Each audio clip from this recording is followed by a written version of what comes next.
Here, we are trying to estimate the values for probabilities of default and the correlation parameter rho, which measures the correlation between two time periods and their rates of default. We start by inserting trial values here by the rho and probability of default. We find our historical data here for the rates of default, and we express this default rate as a decimal. So to find the likelihood of the default,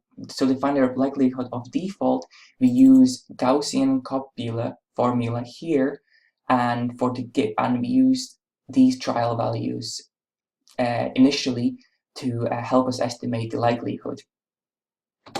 So to get the optimal values for this rho and probability of default here, we find the sum of these likelihoods here.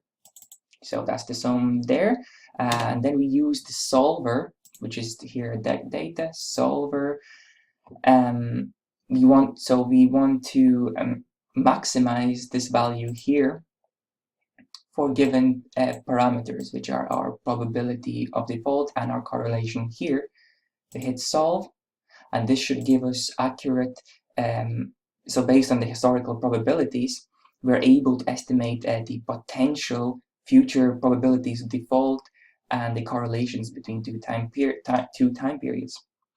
So the graph over here is just to illustrate and visually represent how the probabilities of the default and the default rates interact with each other for the given trial values here.